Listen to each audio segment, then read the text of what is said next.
बघा a different kind of power हे जे पुस्तक आहे कोणी लिहिलंय हे कोणत्या लेखकाचं तर त्यांचं नाव आहे जॅसिना ॲडर्न. ठीक आहे, काय जॅसिना ॲडर्न नावाचं. ठीक आहे, लक्षात ठेवा. ठीक आहे, वन लाइनर क्वेश्चन आहे, वन लाइनर. बघा पुढचा प्रश्न. जॅसिना ॲडर्न हे कोणत्या देशाचे माजी पंतप्रधान आहेत तर न्यूझीलंडचे. न्यूझीलंड.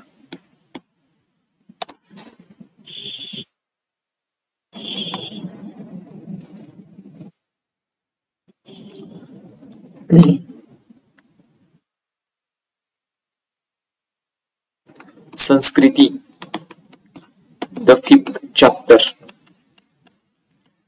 हे पुस्तक कोणी कंपाईल केलेलं आहे म्हणजे प्रभात ओझा यांनी काय केलेलं आहे. ठीक आहे. Central theme of the book संस्कृती द फिफ्थ चॅप्टर त्यांचं काय इंडियन हेरिटेज आणि कल्चर. ठीक आहे.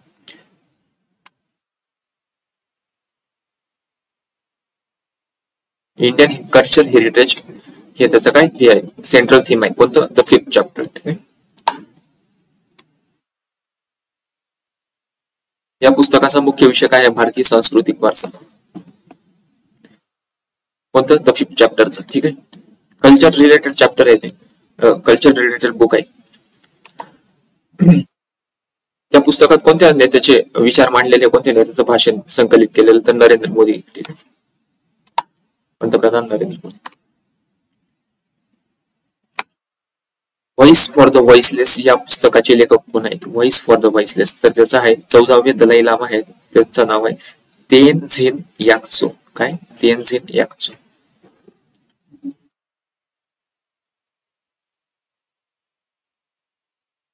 बघा पुस्तकाचा मुख्य विषय काय आहे बरं तिबेटच्या स्वातंत्र्यासाठीचा संघर्ष. तिबेटच्या स्वातंत्र्यासाठीच्या संघर्ष ध्यान पद्धतीवर आहे का नाही आहे ते हवामान बदलावर नाही का किंवा बौद्ध तत्वज्ञानावर आहे का ते पण नाही तर त्याचं उत्तर आहे तिबेटच्या स्वातंत्र्याचा संघर्ष. ठीक आहे.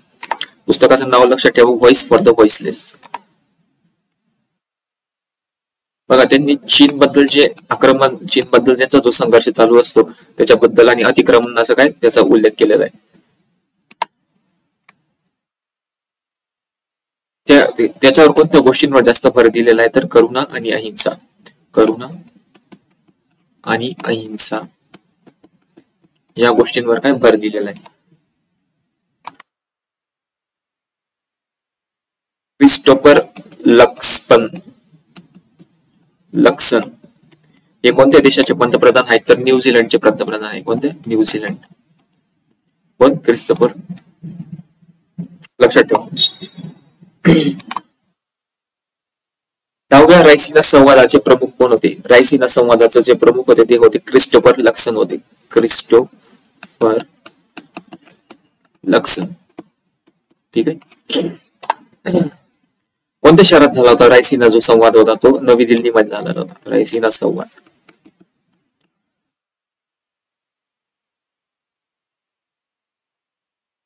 नवी दिल्ली. त्याची थीम काय होती कालचक्र पीपल पीस आणि प्लॅनेट. पीपल पीस आणि प्लॅनेट ही त्याची थीम होती. हा बिहू उत्सव कोणत्या राज्यात साजरा केला जातो तर पश्चिम बंगाल तर नाही येणार ओडिसा पण नाही येणार बिहार पण नाही येणार. ठीक आहे. काही काहींना वाटू शकतो बिहू म्हणजे बिहार नाही आसाम मध्ये. ठीक आहे. अजून त्याला कोणत्या नावाने ओळखलं जातं बिहू या उत्सवाला कोणत्या नावाने ओळखलं जातं तर रोंगाली बिहू. बघा थोडाफार जर मागे कंबाईनचा जर पॅटर्न बघितला ना थोडाफार अशा प्रकारचे करंट अफेअर्स विचारायला लागले. ठीक आहे. त्यामुळे आपल्याला माहित पाहिजे.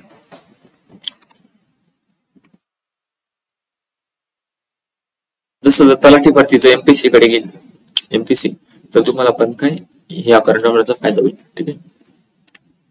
किंवा जरी टीसीएस आयबीपीएस नाही घेतले तरी पण ते काय टीसीएस तर 6 महिन्याचे करंट अफेअर्स विचारतेच मिनिमम. ठीक आहे.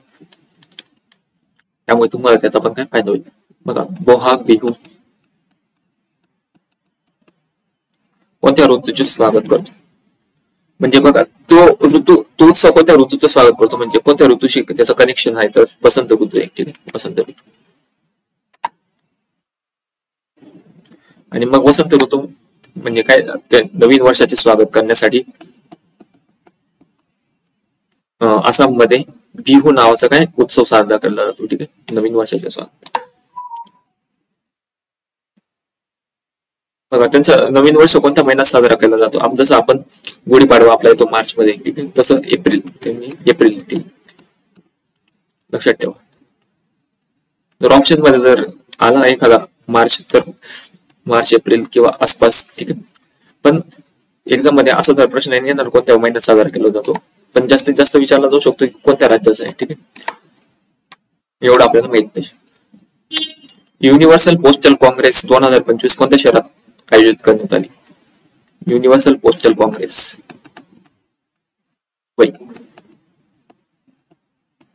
नवी दिल्लीत आणि येणार, पॅरिस पण नाही, जिनिव्हा पण नाही, दुबई मध्ये साजरी करण्यात आली. याची आवृत्ती 28वी आवृत्ती होती. भारताचे प्रतिनिधित्व कोणी केले होते? तर ज्योतिरादित्य सिंधिया. हा प्रश्न महत्वाचा आहे, ठीक आहे. एक दोन प्रश्न महत्वाचे याच्यात. पहिले ती कुठे झाली? दुबईमध्ये. आणि भारताचं प्रतिनिधित्व कोणी केलं होतं? हे दोन प्रश्न फार महत्वाचे. याचं उद्दिष्ट काय होतं बघा. हा उद्दिष्ट पण विचारलं जाऊ शकतो, पण उद्दिष्ट इतकं जास्त विचारलं जाऊ शकतो, रेअर चान्स आहे, पण जास्त नाही विचारला जाणार, ठीक आहे. जास्त चान्स आहे की ते कुठे आयोजित केली गेली होती, ठीक आहे.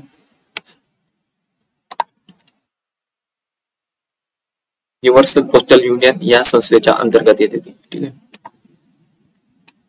युपीयू.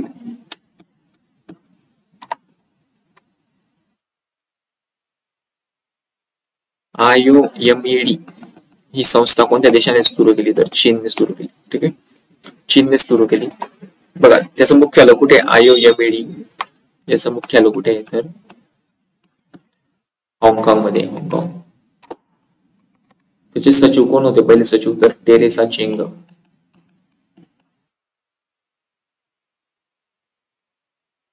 बघा IOMED हे कशासाठी माहिती का? कुठलेही वाद झाले तर त्याच्या वादामध्ये काय मध्यस्थी करण्यासाठीच ते काय ऑर्गनायझेशन आहे, इंटरनॅशनल ऑर्गनायझेशन आहे, आणि ते कुठे? तर चीन मध्ये आहे, ठीक आहे. आंतरराष्ट्रीय ऑर्गनायझेशन आहे चीन मध्ये. इंटरनॅशनल, त्याचा फुल फॉर्म विचारला जाऊ शकतो, इंटरनॅशनल ऑर्गनायझेशन फॉर मेडिटेशन, ठीक आहे.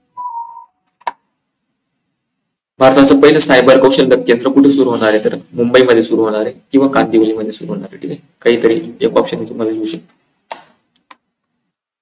याचं उद्घाटन कोणाच्या हस्ते झालं? तर पियुष गोयल. पियुष गोयल यांच्या हस्ते काय यांचं उद्घाटन झालं. उद्देश तर माहिती आहे, सायबर रक्षक तयार करणे.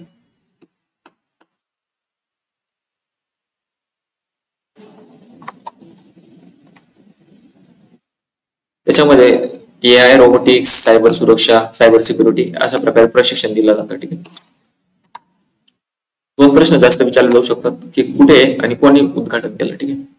तर त्याच्याने 1 लाख जणांना रोजगार देण्याचं काय, संधी निर्माण करण्याचं काय उद्दिष्ट ठरवलेलं आहे, ठीक आहे. ठीक आहे, हा प्रश्न काही एवढा इम्पॉर्टंट नाही, पण आपल्याला माहित पाहिजे की ते कुठे चालू झालं आणि कोणाच्या हस्ते उद्घाटन झालं. ऍटलीस्ट दोन गोष्टी माहित पाहिजे. भारतामध्ये 10वी रोबोटिक्स शिक्षण अनिवार्य करणारे पहिले राज्य कोणते? तर केरळ. हे अतिशय महत्वाचा इम्पॉर्टंट प्रश्न आहे, ठीक आहे, विचारला जाऊ शकतो. 10वी पासून रोबोटिक्स ते तर केरळमध्ये होणार आहे, केरळ.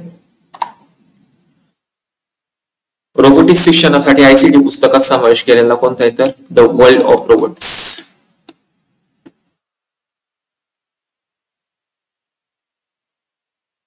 शिक्षणासाठी द वर्ल्ड ऑफ रोबोट्स, ठीक आहे.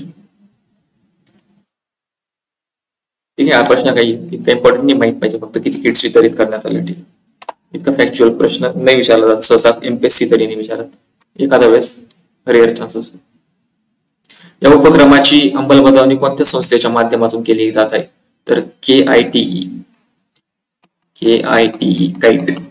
लक्षात ठेवा, लक्षात राहील तुमचं. गिबली आर्ट कोणत्या देशाशी संबंधित आहे? बघा गिबली आर्ट आपण ते तुम्ही सगळे इमेजेस बघितले असतील, केले असतील जेमिनीवर किंवा ChatGPT वर, ठीक आहे.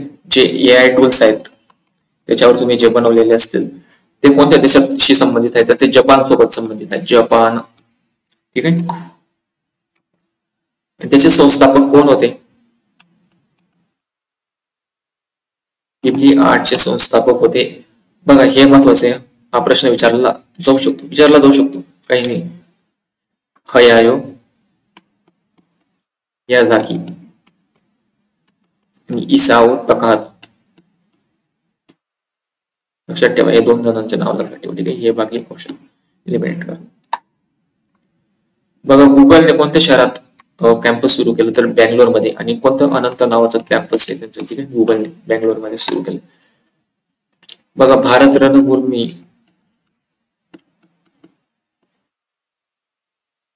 दर्शन ऍप कोणी सुरू केलं तर राजनाथ सिंह यांनी सुरू केलं. राजनाथ सिंह. कोणतं तर भारत रणभूमी दर्शन ऍप सुरू केलंय कोणी तर राजनाथ सिंह यांनी सुरू केलंय.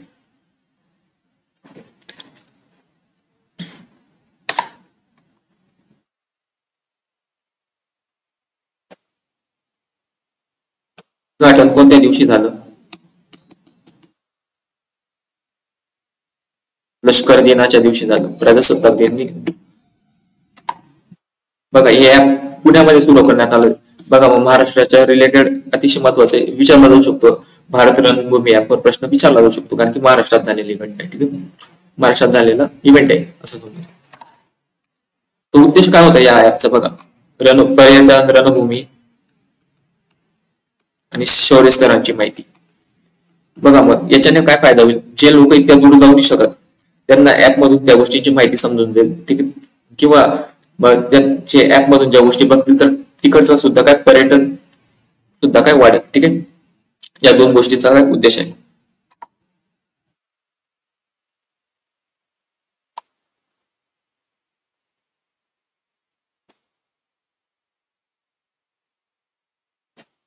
भारतामध्ये किती स्थळांची माहिती दिली होती तर 77. त्या ऍप मध्ये 77 स्थळांची माहिती दिलेली होती. आता अपडेट वगैरे केलेलं असेल तर आता बस 77 आकडा लक्षात ठेवा. ठीक आहे, याच्यावर काही प्रश्न येणार नाही की किती, असे इतके फॅक्च्युअल प्रश्न नाही आहेत.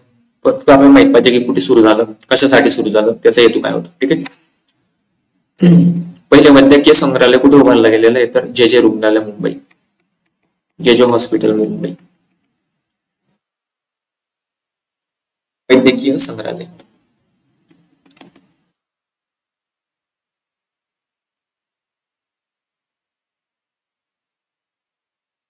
त्याच्यात कसल्या प्रकारची वैद्यकीय इतिहास, उपकरणे आणि शौर्य कथा.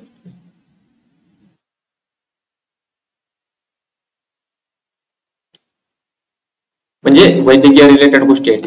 हे बाकीचं.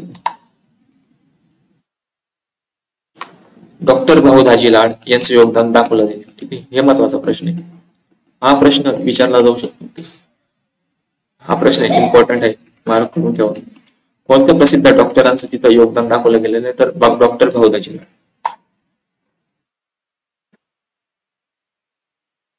आता या संग्रहालयाचं उद्दिष्ट काय बरं? त्याचं उद्दिष्ट आहे की वैद्यकीय इतिहास जतन करणे, प्रेरणा देणे. या संग्रहालयाचं काय उद्दिष्ट आहे? INS अजय.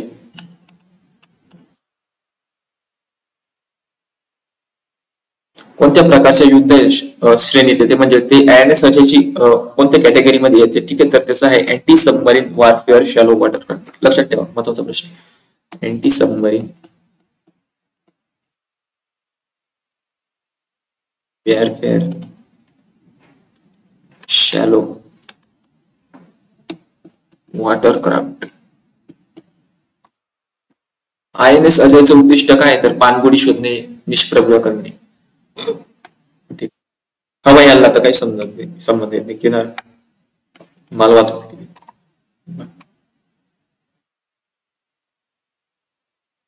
INS अजय कुठे तयार करण्यात आले, कोणत्या भारतीय याच्यात तयार करण्यात आले तर garden rich ship builders and engineer. Garden rich ship builders and engineers. बघा, INS अजय कोणत्या सोनार प्रणालीमध्ये वापरला जातो तर DRDO. कोणती म्हणजे कोणती सोनार प्रणाली वापरण्यात आली त्याच्यात तर त्याचा आहे DRDO ने डेव्हलप केलेली. सगळ्यात महत्वाचा प्रश्न आहे तर DRDO असा प्रश्न विचारला जाईल की कोणी डेव्हलप केली DRDO ने. ठीक आहे, तर त्याच्यामध्ये आहे हल माउंटेड सोनार नावाचं. ठीक आहे, हल माउंटेड सोनार. बस एवढं लक्षात ठेवा. बघा, करंट अफेअर्स पाठ करण्याची जास्त काही गरज नसते. जर आपल्याला माहित राहतं ना की असं कुठेतरी शब्द ऐकलेला आहे तर आपण ऑप्शन बऱ्यापैकी काय अंदाज लावू शकतो. ठीक आहे, करंट अफेअर्सने तुम्हाला बऱ्यापैकी अंदाज लावायचा, कारण की करंट अफेअर्स म्हणजे बऱ्यापैकी समुद्रासारखं आहे, ठीक आहे. जितकं करणार तितकं कमी वाटेल, पण आपल्याला जेव्हा वाचलेलं राहिलं तर कुठे ना कुठे अंदाज लावता येतो, ठीक आहे.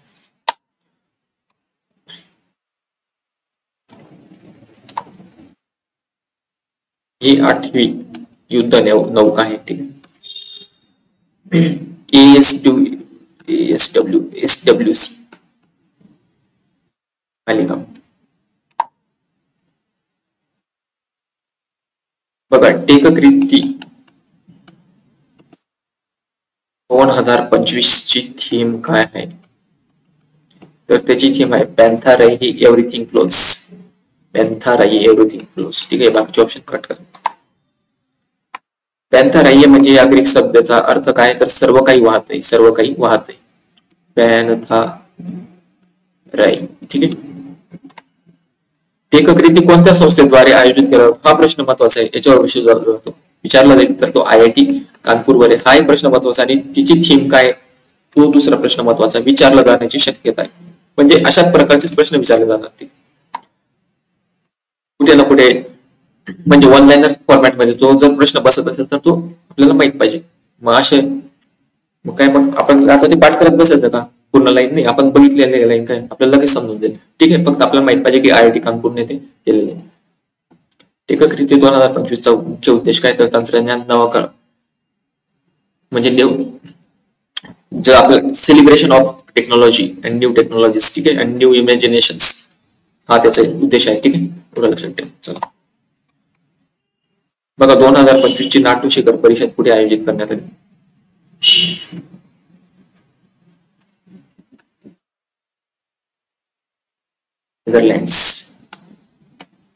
Netherlands.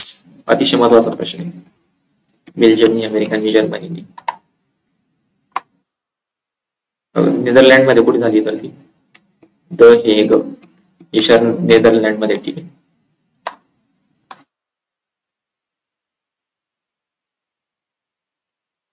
World forum the Hague, Netherland मध्ये कुठे, the world forum the Hague, NATO परिषद, लक्षात ठेवा.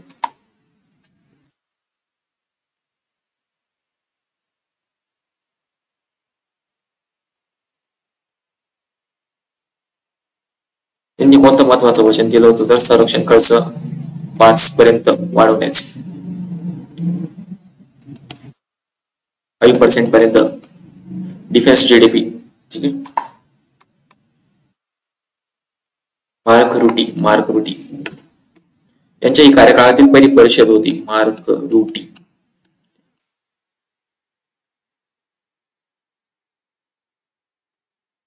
बघा, गुगल आणि NCERT मधून कोणत्या माध्यमातून शिक्षण सुलभ करण्यास, गुगल आणि NCERT ने युट्यूबचा वापर करण्यासाठी काय एक पार्टनरशिप केलेली, ठीक आहे.